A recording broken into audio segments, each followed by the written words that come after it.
Hello guys, welcome to special education. नमस्कार दोस्तों, स्वागत करता हूँ आप सबका आपके अपने यूट्यूब चैनल में जिसका नाम है स्पेशल एजुकेशन। तो दोस्तों आज की है हमारी क्लास नंबर 28 और ये क्लास स्टार्ट करने से पहले एक छोटी सी इन्फॉर्मेशन शेयर कर दूँ। हमारी एक क्लास स्टार्ट हो रही है। एक्चुअली ये आपकी मैराथन क्लास है, ठीक है। और इस क्लास में ये कम से कम 10 से लेकर 11 घंटे के आसपास आपकी क्लास होगी, 10 to 11 आवर्स। और इसमें जो भी सितंबर मंथ में हम लोगों ने जो पढ़ा है वो कंप्लीट आप लोग का रिवाइज हो जाएगा। तो कल या परसों ये क्लास आप लोग की अपलोड हो जाएगी। अगर आप लोग लाइव क्लासेस चाहते हो तो लाइव क्लास हो जाएगी। अगर आप लोग चाहते हो कि रिकॉर्डेड मैं जैसे वीडियोस अपलोड करता हूँ वैसे अपलोड कर दूँ तो वैसे भी अपलोड आपकी हो जाएगी। तो वो क्लास आप देख लेना। और इसको मैं आपको दूंगा मैराथन क्लास, ठीक है। थंबनेल में मेंशन कर दूंगा चंडीगढ़ हाई कोर्ट पियोन की पोस्ट के लिए मैराथन क्लास। लगभग 10 घंटे के आसपास की आपकी क्लास होगी। तो चलिए आज की क्लास स्टार्ट करते हैं। आज की क्लास नंबर 28। इससे पहले अगर आप लोगों ने क्लास नहीं देखी तो जाके देख लेना। तो चलिए क्वेश्चन नंबर 1 की तरफ मूव करते हैं। बट उससे पहले अगर आप लोग चैनल पर पहली बार विजिट कर रहे हो और अभी तक आपने चैनल को सब्सक्राइब नहीं किया then please do subscribe the channel, also press the bell icon so you can get all the latest update from our channel. आगे बढ़ने से पहले एक छोटी सी इन्फॉर्मेशन और शेयर कर दूं दोस्तों। अगर अभी तक आप लोगों ने बुक डाउनलोड नहीं करी इस एग्ज़ाम के रिगार्डिंग जो कि आपके इंग्लिश और हिंदी दोनों लैंग्वेजेस में अवेलेबल है तो जाके आप लोग डाउनलोड कर सकते हो। डिस्क्रिप्शन बॉक्स में आपको लिंक मिल जाएगा, जाके डाउनलोड कर लेना, ठीक है। तो आज है 1 अक्टूबर 2024 और आज की इस इंपॉर्टेंट क्लास को हम लोग स्टार्ट करते हैं। सबसे पहला क्वेश्चन, इसको इम्पोर्टेंट मार्क कर लेना क्योंकि ये G7 कंट्री पहला बन चुका है जिसने कि कोल फायर प्लांट प्रोडक्शन को ख़त्म कर दिया है। मतलब कोयले से पावर को जनरेट करते थे। कोल फायर्ड पावर जनरेशन इसका नाम था, कोल फायर्ड पावर प्रोडक्शन। मतलब कोयले से, यहाँ पे मैं लिख देता हूँ, पहले समझो कि न्यूज़ क्या है। कोयले से ये पावर जनरेशन करते थे तो ये प्लांट बनाया हुआ था इन्होंने। इस प्लांट का यूज़ करते थे, कोयले से पावर जनरेट करते थे। तो इसको अब इन्होंने ख़त्म कर दिया और ये पहला G7 कंट्री बन चुका है जिसने ये ख़त्म कर दिया, ठीक है। और उस G7 कंट्री का नाम बताना है जो पहला बन चुका है, ये है ब्रिटेन। दोबारा रिपीट कर देता हूँ, G7 कंट्री का पार्ट है ब्रिटेन और ये पहला G7 कंट्री का कंट्री बना है जिसने कि कोल फायर पावर प्रोडक्शन को ख़त्म कर दिया है। और ये ऐसा करने वाला 140 साल बाद ऐसा हुआ है। 140 सालों बाद ये प्रोडक्शन, ये जो फैक्ट्री लगी हुई थी, ये जो पावर प्रोडक्शन हो रहा था कोयले से, ये ख़त्म कर दिया गया। किसने ख़त्म किया? ब्रिटेन ने ख़त्म किया। 140 साल बाद ख़त्म किया और ये G7 कंट्री का पहला कंट्री बन चुका है, ठीक है। क्लियर है। इसके अलावा हम लोगों ने 130 साल बाद कुछ हुआ था वो पढ़ा था मैंने, तो वो मैं आपके लिए रिवाइज करवा रहा हूँ। हम लोगों ने पढ़ा था, मैं आपके लिए लेकर आया था 130 साल बाद जो ग्लोबल कोऑपरेटिव कॉन्फ्रेंस हो रही है वो इंडिया में हो रही है 130 साल बाद, ये हमने पढ़ा था। तो ये भी आप लोग का इम्पोर्टेंट बनता है। इसके अलावा मैंने आपको बताया था कि 101वां मेंबर बनाया गया है ISA का, इंटरनेशनल सोलर अलायंस का, और ये कौन सा बना है? नेपाल। इसके अलावा हम लोगों ने पढ़ा था कि न्यू डेवलपमेंट बैंक NDB का नया मेंबर बनाया गया है जिसका नाम है अल्जीरिया। इन दोनों की कैपिटल करेंसी भी मैंने आप लोग को बताई थी। और आज आपका क्लियर है ये वाला। अगले क्वेश्चन की तरफ मूव कर लेते हैं। अगला क्वेश्चन आपके सामने है, इसको भी इम्पोर्टेंट मार्क कर लेना। एक्चुअली इसका जो जिक्र था ये बजट में किया गया था। हमारी फाइनेंस मिनिस्टर है निर्मला सीतारमन द्वारा इस स्कीम का इन्होंने जिक्र किया था बजट में। और इन्होंने बोला था कि ये वाली हम लोग स्कीम लेकर आएंगे। तो फाइनली आज मोदी ने ये स्कीम लॉन्च कर दिया।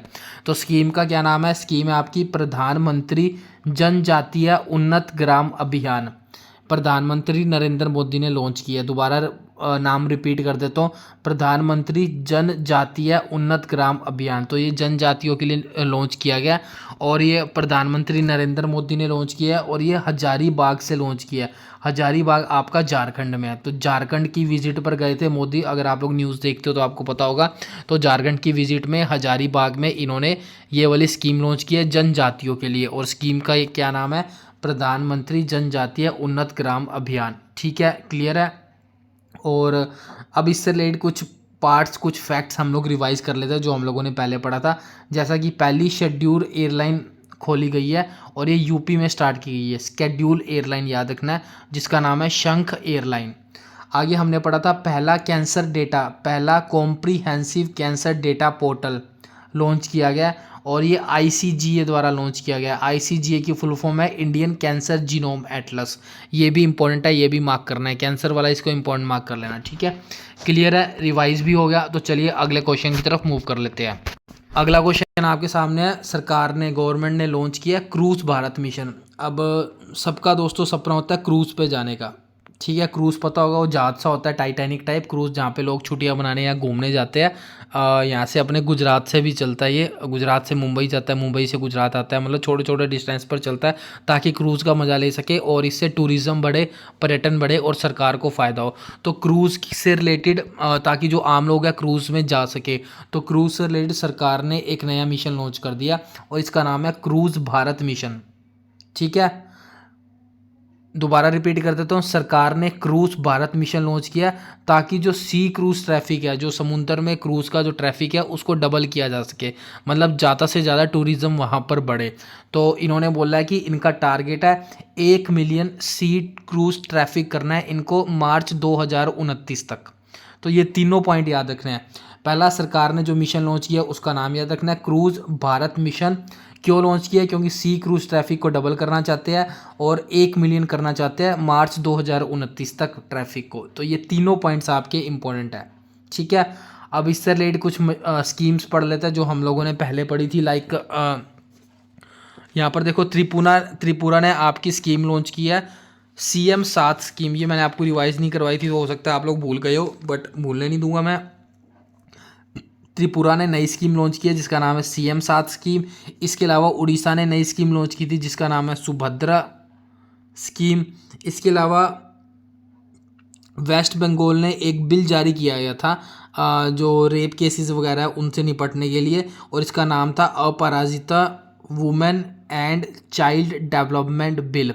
ये वेस्ट बंगाल ने लॉन्च किया था, ये भी आपको याद रखना है। इसके अलावा MP ने भी एक स्कीम लॉन्च की थी जिसका नाम है एग्रीकल्चर इंफ्रास्ट्रक्चर फंड स्कीम। ये MP वाला तो रट गया आपको होगा आप लोगों को, जैसे कि MP का 6th रीवा एयरपोर्ट बनाएगा, ये भी रट गया होगा क्योंकि बहुत बार मैंने आपको रिवाइज करवा दिया। इसके अलावा उड़ीसा की स्कीम बता दी, MP की बता दी, वेस्ट बंगाल की बता दी, महाराष्ट्र की 2 स्कीम है, ये भी बहुत बार बता दी, ये भी आप लोग को रट गया होगा। लाइक पहली स्कीम थी युवा कार्य प्रशिक्षण योजना, दूसरी स्कीम थी आपकी माझी लड़की बहन योजना, ठीक है। तो कंप्लीट है, स्कीम क्लियर होगी, आपकी रिवाइज होगी। अगले क्वेश्चन की तरफ मूव कर लेते हैं। अगला क्वेश्चन आपके सामने, दादा साहेब फाल्के अवार्ड 2024 दिया गया है। तो आपको बताना है किसको दिया गया है, और ये आपकी कल की न्यूज़ है, मिथुन चक्रवर्ती को। मिथुन चक्रवर्ती का नाम सबको पता होगा, डांसर से रिलेटेड आपको पता होगा, डिस्को डांसर, इनका जो गाना बहुत ज़्यादा फेमस हुआ था। तो मिथुन चक्रवर्ती जो कि पुराने अपने एक्टर रह चुके हैं, इनको अब इस टाइम दादा साहब फाल्के अवार्ड 2024 दिया गया। इनका नाम आप लोग को याद रखना है। तो आज के लिए बस इतना ही रखते हैं। वीडियो कैसी लगी ज़रूर बताना। पुरानी वीडियोस नहीं देखी तो जाके देख लो, डिस्क्रिप्शन बॉक्स में लिंक मिल जाएगा। बुक डाउनलोड नहीं की तो जाके डाउनलोड कर लो। इंग्लिश हिंदी दोनों लैंग्वेज इसमें अवेलेबल है, और कोई डाउट्स हो तो पूछ सकते हो। एंड ऐसी अपडेट पाने के लिए, ऐसी क्लासेस के लिए चैनल को सब्सक्राइब करके बेल आइकन को प्रेस कर लो।